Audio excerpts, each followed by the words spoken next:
Demirada Kipr'de ýaşaýan türkmen raýatlary Türkmenistanyň häkimetlerine näýilelik bildirip Nowatdaky protest çäresini geçirdiler. Internetde ýerleşdirilen videolarda 20-nji maýda 40 oloý türkmen demonstrantynyň Türkmenistanyň vilayetleriniň adlary ýazylan we prezident wezipesinden çekilsin şygarly plakatlary götürüp duran şeýle-de döwlet resmiýetleriniň adaty adamlar wagtynda ýeterlik alada etmeýändigine näýilelik bildirip çykyş edýän pursatlaryny tiňlese bolýar.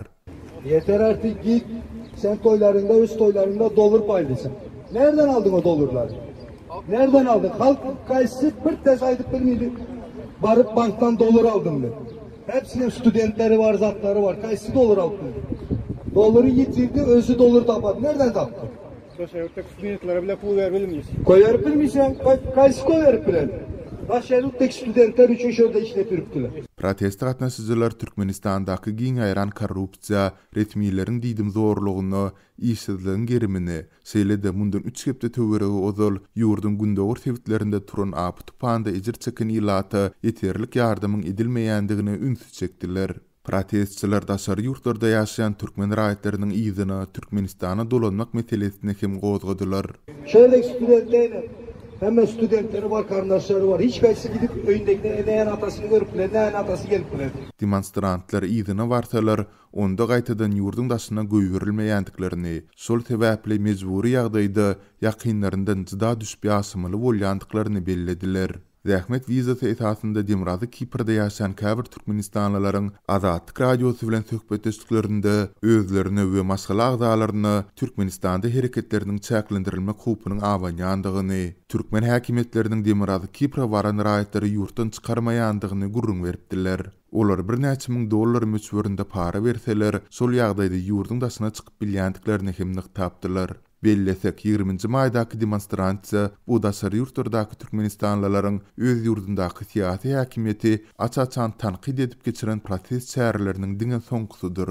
Mundan ozal ýagny 11-nji maýda hem Demirada Kipr'de ýaşaýan türkmenler protest çäresini geçiripdiler. Çäre atnaşyjylar Türkmenistanyň vilayetleriniň adlary, şeýle-de Gurbanuly Berdimuhammedow türkmen halka kömek et ýazgyly plakatlary taklap, türkmen häkimetleriniň 27-nji apreldaky harakatdan ejir çekin ýylaty himayet bermeýändigine näýilelik bildiripdiler.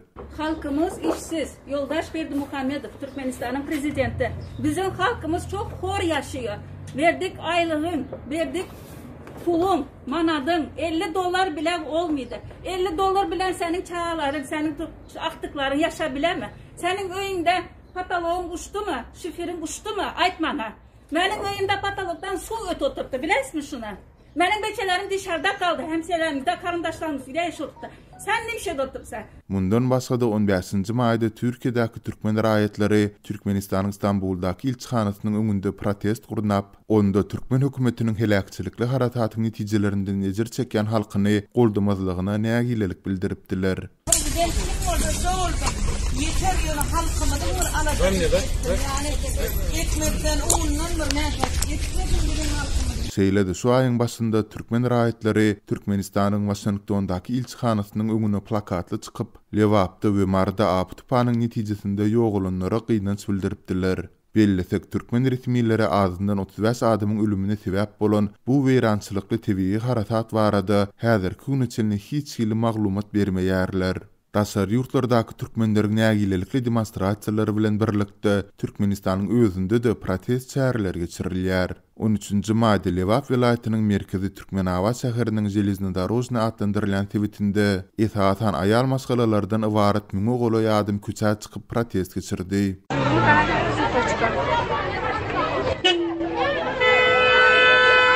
Adamlar türkmen häkimetleriniň apytypanyň we güýçli ýagynyň weýrançylykly netijeleri bilen görüşmekde ejir çekin ýylaty himayet etmeýändigine näýilelik bildiripdiler. Şol protest çäresinden 4 saat çemeti soň sebite ýerli resmiýetler we howpsuzlyk gullukları gelip adamlaryň ýüzbe-ýüz bolan kynçylyklarynyň çözüljekdigine söz beripdiler. Şeýle-de aprel aýynyň başlarynda Marda ýylat esasan hem aýal maskalalar un we üsümlik ýagynyň ýetmezçiligi bahalaryň dowamly ýokarlanmagy sebäpli bir näçe protest çäresini geçiripdi. Sonda häkimetler sebitde destine azk önümlerini uğradypdylar we adamlaryň meseleleriniň tiz wagtda çözüljekdigine wada beripdiler. Türkmenistanyň hökümeti ýurtdaky ykdysady krizisiň arasynda adamlaryň ýüzbe-ýüz bolan kynçylyklary, tebii harasatlar we onuň weýrançylyklary barada dymmagyny dowam etdirýär. Munyň deregine türkmen resmiýetleri hökümet maslahatlarynda ilatyň ýaşaýyş durmuş şertleriniň ýygyderli gowlandyrylmagynyň üpçün edilýändigini ynandyrmagy tinanşarlar. Gepin gerdisine bellisek daşary ýurtlarda ýaşaýan türkmenistanlylaryň bir näçesiniň raýat işçiligini ýaýwanladyp, türkmen hökümetini açyk tanqid edip protest çärelerini gurnaýan pursady. İnternet giňişliginde hem käbir türkmenler öz raýat pozisiýalaryny beýan etmäge girişdiler.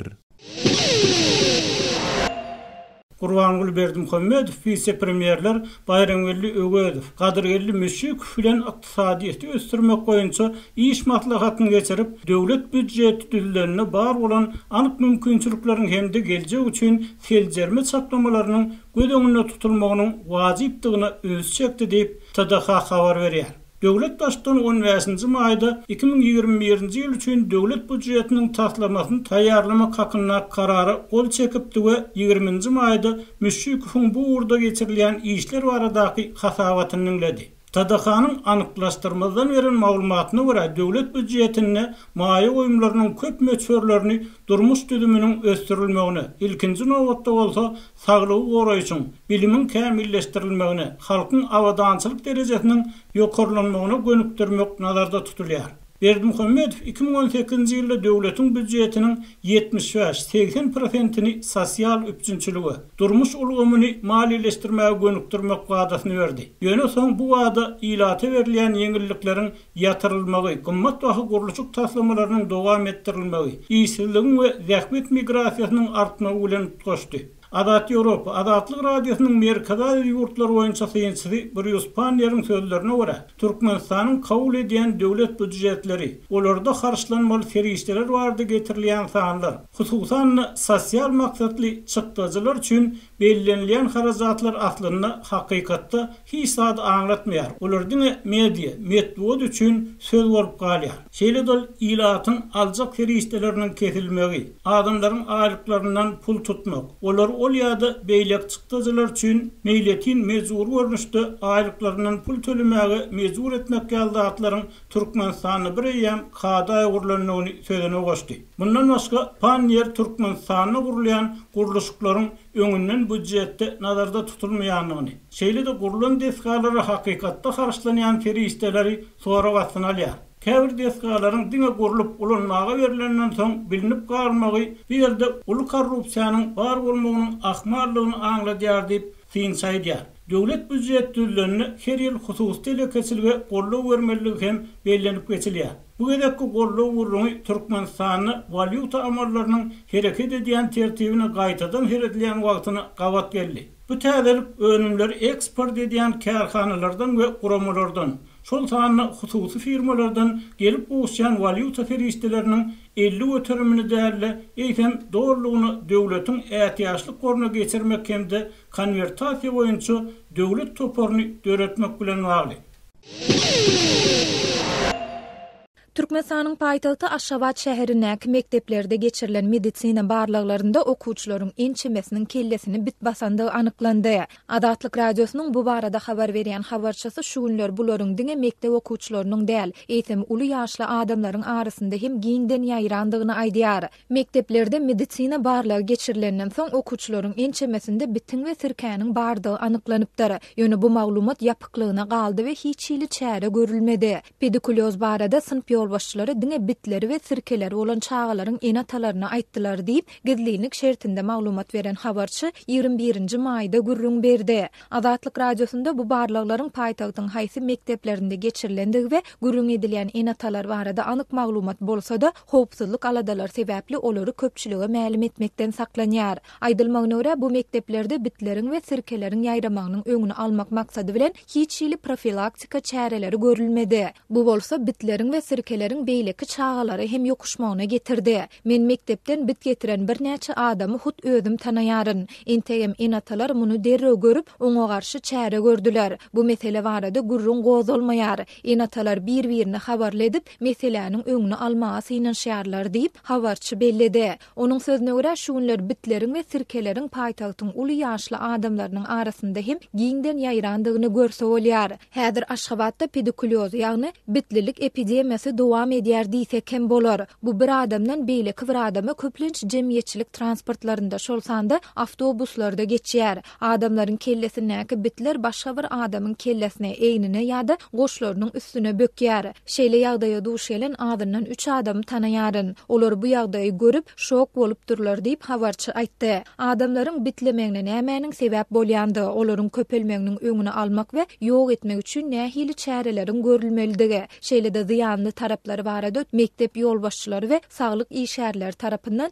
düşündiriş işleriniň geçirilmeýändigi aýdylýar. Ýöne Azatlyk radiosynyň habarçysy bilen söhbetdeş bolan yerli ýaşaýjylaryň ençemesi ýurtda howanyň temperaturasynyň gyzyp başlamagy bilen yssyk howanyň aýalgyzlaryň we erkekleriň tahyýalarynyň hemde öýmeleriniň aşagynaky bitleriň hasta köpelmegini öjükdirýändigini aýdýarlar. Azatlyk radiosyna bu maglumaty burdan bilermen saglyk işgärlerini tasdikletmek ýa-da inkar etdirmek başartmady. Ýokarda aýdylanlar barada Aşgabat şäher häkimliginden, saglyk bölümünden we mekteplerden kommentari hem alyp bolmady. Saglyk.org web saýtynda çap edilen maglumata görä bitleriň kelle, köýnek we gasyk görnüşleri bar. Kelle we köýnek bitleri adamdan adama eşikler, ýorgun düşök, daraklar we başga öý goşlary arkaly geçip bilýär. Maglumatda pedikulozyň öňüni almakda hususy we jemgyýetçilik arasaçylyk çärelerine üns bermegiň möhüm orny eýleýändigi hem bellenilýär. Bedeniňi kadaly ýagny hepde de adyrdan 2 gedek ýuwmak eşikleri we ýorgun düşök daşlary çalşyp durmak bu çäreleriň käbirdir.